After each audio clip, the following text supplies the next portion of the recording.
ಇದು ನಮ್ಮ ಹಟ್ಟಿ. Hi guys, welcome back to my channel. ನಮ್ಮೂರಲ್ಲಿ ಇವತ್ತು ಸೋನೆ ಮಳೆ ಥರ ಮಳೆ ಬೆಳಬೆಳಗ್ಗೆನೇ ಹನಗ್ತಾ ಐತೆ. ನಿನ್ನೆ ಮೊನ್ನೆ ಎಲ್ಲ ಇರಲಿಲ್ಲ, ಸಿಕ್ಕಾಪಟ್ಟೆ ಬಿಸಿಲಿತ್ತು. ಈ ವರ್ಷ ಮಳೆನೂ ಸ್ವಲ್ಪ ಕಡಿಮೆನೇ ಐತೆ ನಮ್ಮ ಕಡೆ ಎಲ್ಲ. ನಾನು ಬ್ಯಾಕ್ಗ್ರೌಂಡ್ ವಾಯ್ಸ್ ಕೊಡಬೇಕಾದ್ರೂ ಅಷ್ಟೇ, ಹಾಗೆ ವಿಡಿಯೋ ಮಾಡಬೇಕಾದ್ರೂ ಅಷ್ಟೇ. ನಮ್ಮ ಮನೆ ರೋಡ್ ಪಕ್ಕನೇ ಇರೋದ್ರಿಂದ, ಹಾಗೆಯೇ ಇಲ್ಲಿ ಹೈವೇ ಹೋಗಿರೋದ್ರಿಂದ ಸ್ವಲ್ಪ ಗಾಡಿಗಳು ಜಾಸ್ತಿ ಓಡಾಡ್ತಾನೆ ಇರ್ತವೆ. ದಯವಿಟ್ಟು ಬೇಜಾರು ಮಾಡ್ಕೊಬೇಡಿ. ನಾನು ಅಮ್ಮನ ಮನೇಲಿರೋದ್ರಿಂದ ಇವಾಗ ಸ್ವಲ್ಪ ದಿನ ಮೆಟ್ಗೆ ಸಮಸ್ಯೆ ಆಗ್ಬೋದು. ನಾನು ನಮ್ಮ ಹಸ್ಬೆಂಡ್ ಮನೆಗೆ ಹೋದಾಗ ಈ ಸಮಸ್ಯೆ ಇರೋದಿಲ್ಲ. ಅಮ್ಮ ಅಡುಗೆ ಮಾಡೋಕ್ಕೆ ಒಲೆ ಹಸಿ ಹೋಗೈತೆ, ಅದು ನೋಡುತ್ತೆ ಹೋಗೇ ಬಿಟ್ಟೈತೆ. ಇವಾಗ ಸ್ವಲ್ಪ ಸೋನೆ ಮಳೆ ಥರ ಇರೋದ್ರಿಂದ ಬೇಗ ಕತ್ತುತ್ತಾ ಇಲ್ಲ ಬೇಗ ಒಲೆ.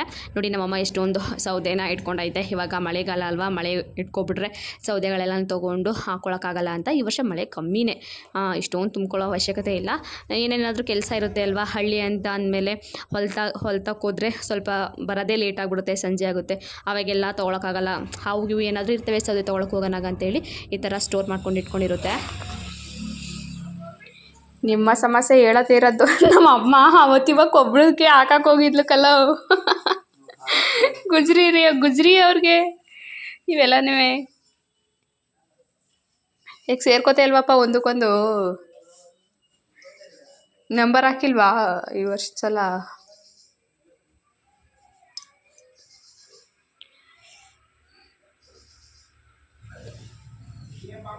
ಮುರ್ದೆ ಹಾಕಿದಿರಲ್ಲಪ್ಪ ಇದ. ಮಳೆ ಬಂದು ನಿಂತೋಯ್ತು, ಅಂದರೆ ಬೆಳಗ್ಗೆ ಎದ್ದ ತಕ್ಷಣವೇ ಮಳೆ ಇತ್ತು. ಇವಾಗೇನು ಮಳೆ ಇಲ್ಲ. ನಮ್ಮನೆ ಮೇಜನ ಸೇರಿಸ್ತಾ ಇದ್ದಾರೆ. ನಮ್ಮನೆ ರೇಷ್ಮೆ ಕಡ್ಡಿ ಮತ್ತು ಹೊಗೆ ಸೊಪ್ಪು ಎರಡನ್ನೂ ಕೂಡ ಬೇಯಿಸಿರೋದ್ರಿಂದ ಸಪ್ರೇಟ್ ಮನೆಯೇ ಇದ್ದಾವೆ.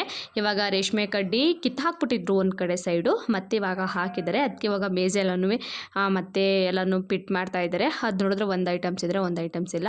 ಒಂದಕ್ಕೆ ಹಾಕೋಕ್ಕೋದ್ರೆ ಇನ್ನೊಂದು ಹಾಕೋಕ್ಕಾಗ್ತಿಲ್ಲ. ಇವರು ಆಚಾರಿ ಕೆಲಸ ಏನು ಮಾಡೋಕ್ಕೆ ಬರಲ್ಲ. ಅವಕ್ಕೆಲ್ಲ ನಂಬರ್ ಹಾಕಿದ್ರು, ಬಟ್ ಇದು ಅವಾಗ ಸುಮಾರು ಒಂದು 2-3 ವರ್ಷ ಆಯಿತು. ಆ ನಂಬರೆಲ್ಲ ಹೋಗ್ಬಿಟ್ಟೈತೆ. ಹಾಗಾಗಿ ಸ್ವಲ್ಪ ಕಷ್ಟ ಆಗ್ತೈತೆ. ಬೆಳಗಿನ ವ್ಯೂ ನಮ್ಮ ಮನೆ ಹತ್ರ ಈಗೈತೆ. ಬಿಸಿಲೇನಿಲ್ಲ ಅಷ್ಟೊಂದು, ಸ್ವಲ್ಪ ಮೋಡ ಐತೆ ಇವತ್ತು. ಅಷ್ಟು ಬಿಸಿಲು ಇಲ್ಲ, ಅಷ್ಟು ಮಳೆಯೂ ಇಲ್ಲ.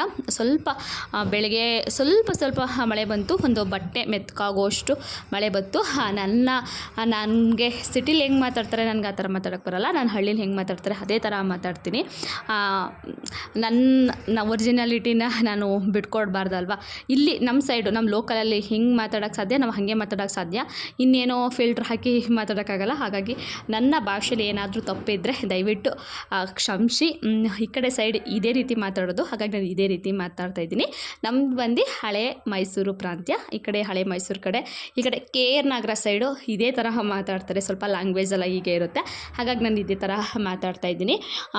ನೋಡಿ ಮಳೆ ಸ್ವಲ್ಪ ಹೋಗೇ ಬಿಡ್ತು. ಅಮ್ಮ ಪಾತ್ರೆ ಎಲ್ಲ ತೊಳ್ಕೊತೈತೆ. ನಾನು ಸ್ವಲ್ಪ ಅಡುಗೆ ಮಾಡ್ತಾಯಿದ್ದೆ. ಅಪ್ಪ ಇವಾಗ ಹೊಗೆ ಗಿಡ ಒಂದೊಂದು ಸತ್ತೋಗಿದ್ದಾವೆ ಅಂತ ಹೇಳಿ ಮತ್ತೆ ಸತ್ತೋಗಿರೋ ಗುಣಿಗಳಿಗೆ ನಡೋಕ್ಕೆ ಅಂತ ಹೋಗ್ತೈತೆ. ನಮ್ಮ ಕಡೆ ಒಡನಾಟಿ ಅಂತ ಹೇಳ್ತಾರೆ. ನಮ್ಮ ಅಜ್ಜಿ ಮನೆ ಇಲ್ಲೇ ಇರೋದ್ರಿಂದ ನಮ್ಮ ಅಜ್ಜಿ ಅವಾಗ ಬರ್ತಿರ್ತಾರೆ. ಇವಾಗ ಅಜ್ಜಿ ಬಂದೈತೆ. ನಮ್ಮ ಅಜ್ಜಿಗೆ BP ಜಾಸ್ತಿ ಆಗ್ಬಿಟ್ಟು ತಲೆ ತಿರುಗಿ ಜಾಸ್ತಿ ಆಗ್ಬಿಟ್ಟೈತಂತೆ. ಹಾಗಾಗಿ ನಿನ್ನೆ ಸಂಜೆನೂ ಕೂಡ ನಮ್ಮ ಮಾವರು ಆಸ್ಪತ್ರೆಗೆ ಕರ್ಕೊಂಡೋಗಿತ್ತು. ಇವಾಗ ಕರ್ಕೊಂಡು ಬಂದಿದ್ದಾರೆ. ನಮ್ಮಮ್ಮ ನೋಡಿ ಊಟ ಆದಮೇಲೆ ಆರಾಮಾಗಿ ಮಲ್ಕೊಂಡೈತೆ. ಇನ್ನೇನಿಲ್ಲ, ನಮ್ಮಪ್ಪ ಊಟ ಆದ ತಕ್ಷಣ 1 hour ಒಂದು ಅರ್ಧ ಗಂಟೆ ಟೈಮ್ ಆದರೂ ಮಲಗುತ್ತೆ. ಈಗ ಕೆಲಸಕ್ಕೆ ಹೋಗೋದಿಲ್ಲ. ಊಟ ಮಾಡೋದಕ್ಕಿಂತ ಮುಂಚೆಗೆ ಕೆಲಸ ಎಷ್ಟಿದ್ರೂ ಮಾಡಿಬಿಡ್ಬೋದು. ಆದರೆ ಊಟ ಮಾಡಾದ್ಮೇಲೆ ಹೊಟ್ಟೆಗೆ ಚೆನ್ನಾಗಿ ಬಿದ್ದಾದಮೇಲೆ ಕೆಲಸ ಮಾಡೋಕ್ಕಾಗೋದಿಲ್ಲ. ಸೇಮ್ ಈಗ ನಮ್ಮ ಅಪ್ಪಂಗೂ ಅದೇ ಆಗ್ತಾ ಇರೋದು. ಕೆಲಸ ಅಂದರೆ ಹೊಲ ಎಲ್ಲ ನುತ್ಬಿಟ್ಟು ಬಂತಲ್ಲ, ಊಟ ಮಾಡ್ತು. ಇವಾಗ ಆರಾಮಾಗಿ ಮಲ್ಕೊಂಡೈತೆ. ಮಲ್ಕೊಂಡು 1 ಗಂಟೆ 2 ಗಂಟೆ ಇಲ್ಲ 1 ಗಂಟೆ ಮಲ್ಕೊಳ್ಳುತ್ತೆ. ಇಷ್ಟೊತ್ತಿಗೆ ಬಂದು ನಮ್ಮಮ್ಮ ಬೈತಾ ಇರುತ್ತೆ, ಯಾರು ಮನೆ ಹಿಂಗೆ ಮನಗಿದ್ದಾರೆ, ಎಲ್ಲ ಕೆಲಸಕ್ಕೆ ಹೋಗೋರೆ, ಅದು ಮಾಡೋಕ್ಕೆ ಹೋಗೋರೆ, ಇದು ಮಾಡೋಕ್ಕೆ ಹೋಗೋರೆ, ನೀನು ಇನ್ನೂ ಮಲಗಿದ್ಯಾ ಅಂತ ನಮ್ಮಮ್ಮಂದು ಡೈಲಿ ಇದ್ದಿದ್ದೇ ಇರುತ್ತೆ. ಅದು ಕಾಮನ್ನು. ಸಾಕಾಗಿರ್ತಾರೆ ಹೊಲ ಉತ್ತಿ ಹರೆ ಹೊಡೆದು ಎಲ್ಲ. ಹಾಗಾಗಿ ಮಲಗೈತೆ. ಇವತ್ತು ನಮ್ಮನೆ ಬೆಳಗಿನ ತಿಂಡಿ ಏನಿಲ್ಲ, ಅನ್ನ ಸಾಂಬಾರು. ಬೆಳಗ್ಗೆ ತರಕಾರಿ ಸಾಂಬಾರು ಮತ್ತು ಅನ್ನ ಮುದ್ದೆ ಅಮ್ಮ ನಾನು ಇಬ್ಬರು ಸೇರಿಕೊಂಡು ಮಾಡಿದ್ವಿ. ಈಗ ಜಸ್ಟ್ ಊಟ ಆಯಿತು. ಹಾಗೆಯೇ ನಮ್ಮ ಅವ್ವನ ಜೊತೆ ಸ್ವಲ್ಪ ಹೊತ್ತು ಕೂತ್ಕೊಂಡು ಮಾತಾಡ್ತಾ ಇದ್ವಿ. ನಮ್ಮ ಅವ್ವ ಒಬ್ಬರೇನೇ ಇರೋದು, ನಮ್ಮ ತಾತ ಇಲ್ಲ. ಮತ್ತು ಅಪ್ಪನ ಅಮ್ಮನೂ ಕೂಡ, ಅಪ್ಪ ಅಮ್ಮ ಇಬ್ಬರು ಇಲ್ಲ, ಇರೊಬ್ಬರೇ ಅಜ್ಜಿ ಅಂತ ಇರೋದು ಇವಾಗ ನಮಗೆ. ಅವಾಗ ಬರ್ತಿರ್ತಾರೆ. ಇವ್ರಿಗೂ ಕೂಡ ಇವಾಗ ಹುಷಾರಿಲ್ಲ. ಎಲ್ಲ ಬಿ ಪಿ ಶುಗರು ಎಲ್ಲ ಬಂದ್ಬಿಟ್ಟೈತೆ. ನಮ್ಮ ಮನೆ ಸ್ವಲ್ಪನೇ ಹತ್ತಿರ ಇರೋದ್ರಿಂದ ಹಾಗಾಗಿ ಬರ್ತಿರುತ್ತೆ. ಅವರ ಮಕ್ಕಳು ಮದುವೆ ಟೈಮಲ್ಲಿ ಮಾಡಿದ್ದೆಲ್ಲನೂ ಸ್ಟೋರಿ ಎಲ್ಲನೂ ಹೇಳ್ತಾ ಇತ್ತು ನಮ್ಮ ಕೆಂಪವ್ವ. ನಮ್ಮ ತಾತ ಮಾಡಿದ ಸ್ಟೋರಿ ಎಲ್ಲನೂ ಹೇಳ್ತಾ ಇತ್ತು. ಅದನ್ನು ಕೇಳಿಸ್ಕೊಂಡು ಹಂಗೆ ಹಿಂಗೆ ಅಂತ ಕೇಳ್ತಾ ಇದ್ದೆ. ಹಾಗೂ ಕೂಡ ನನ್ನ ತಮ್ಮ ಒಂದು ಮಾವಿನ ಹಣ್ಣು ತಂದಿದ್ದ ಅಂತ ಹೇಳಿ ತಿಂತಾಯಿದ್ದೆ. ಬೇಡ ಬೇಡ ಅಂತಂದ್ರು, ಒಂದು ಮಾವಿನ ಹಣ್ಣು ತಿಂದರೆ ಏನೂ ಆಗೋದಿಲ್ಲ ತಿನ್ನವ ಅಂತ ಹೇಳಿ ಒಂದು ಅರ್ಧ ಪೀಸ್ ನಾನೇ ಕೊಟ್ಟಿದ್ದೀನಿ. ಹಾಗೇ ನನ್ನ ಮಗಳಿಗೆ ತೊಗೊಂಡು ಹೋಗ್ತೀನಿ ಅಂತ ಒಂದೆರಡು ಮಾವಿನಕಾಯಿನ ಎತ್ಕೊಂಡು ಕೂಡ ಹೋಗ್ತಾಯಿದ್ದೆ. ಮನೆಗೆ ಹೋಗ್ತೀನಿ ಕಣ ತೊಗೊಂಡು ಅಂತ ಹೇಳಿ ತಗೊಂಡು ಹೋಗ್ತಾಯಿದ್ದೆ.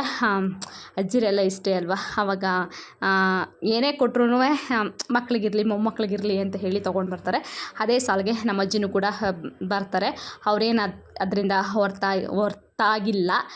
ನಾನಿವಾಗ ಹಿಂದಟ್ಟಿಗೆ ಬಂದು ಅಂದರೆ ದನಿನ ಕೊಡ್ಕೆಗೆ ಬಂದು ವಯಸ್ಸವ್ರು ಕೊಡ್ತಾಯಿದ್ದೀನಿ. ಮುಂದೆ ಅಂತೂ ವಯಸ್ಸವ್ರು ಕೊಡೋಕ್ಕಾಗಲ್ಲ. ನಮ್ಮ ಮನೆ ಹತ್ರ ತುಂಬ ಅಂದರೆ ತುಂಬ ವೆಹಿಕಲ್ ಸೌಂಡ್ಗಳಿರುತ್ತೆ. ಹೆವಿ ವೆಹಿಕಲ್ ಸೌಂಡ್ ಇರೋದ್ರಿಂದ ನಮ್ಮನೆ ಇಲ್ಲಿ ಅಮ್ಮವ್ರ ಮನೆ ಹತ್ರ ವಯಸ್ಸವರು ಕೊಡೋಕ್ಕಾಗಲ್ಲ, ಹಾಗೆ ವೀಡಿಯೋನು ಶೂಟ್ ಮಾಡ್ಕೊಳಕ್ಕಾಗೋದಿಲ್ಲ. ಇವಾಗ ನಾನು ಮಾತಾಡ್ತಾಯಿದ್ದೀನಿ, ಆದರೂ ಕೂಡ ಹೊರಗಡೆ ಗಾಡಿಗಳು ಸಿಕ್ಕಾಬಟ್ಟೆ ಓಡಾಡ್ತೈತೆ. ಅದು ಬ್ಯಾಕ್ಗ್ರೌಂಡಲ್ಲಿ ನಿಮಗೆ ಕೇಳಿಸಿರ್ಬೋದೇನೋ.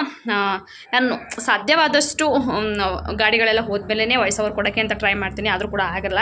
ಇಲ್ಲಿ ತುಂಬ ಓಡಾಡ್ತಾ ಇರ್ತವೆ. ಯಾವ ಟೈಮಲ್ಲಿ ವಿಡಿಯೋ ಮಾಡ್ಕೊಳಕ್ಕೆ ಹೋದ್ರೂ ಇದು ಓಡಾಡ್ತಾ ಇರ್ತವೆ. ಇದು ಸ್ವಲ್ಪ ಹೈವೇ ಆಗಿರೋದ್ರಿಂದ ಜಾಸ್ತಿ ವೆಹಿಕಲ್ಸ್ ಕೂಡ ಜಾಸ್ತಿ ಓಡಾಡ್ತಾನೆ ಇರ್ತವೆ. ಏನೂ ಮಾಡೋಕ್ಕಾಗಲ್ಲ, ಪ್ಲೀಸ್ ಅಡ್ಜಸ್ಟ್ ಮಾಡ್ಕೊಳ್ಳಿ. ಇದು ನಮ್ಮ ಹಟ್ಟಿ ದನಿನ ಕೊಟ್ಟಿಗೆ.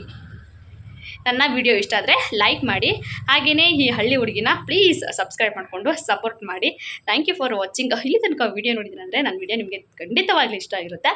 ಹೀಗೇ ನ್ಯಾಚುರಲ್ ಆಗಿ ಹಳ್ಳಿ ವಿಡಿಯೋಗಳು ನಿಮಗೆ ಬೇಕು ಅಂತಂದರೆ ನನ್ನ ಚಾನಲ್ನ ತಪ್ಪದೆ ಸಬ್ಸ್ಕ್ರೈಬ್ ಮಾಡ್ಕೊಳ್ಳಿ ಆಯಿತಾ. Thank you for watching. Bye bye. ಮತ್ತೊಂದು ಹೊಸ ವಿಡಿಯೋದಲ್ಲಿ ಸಿಗ್ತೀನಿ. Bye bye. ಓಕೆ.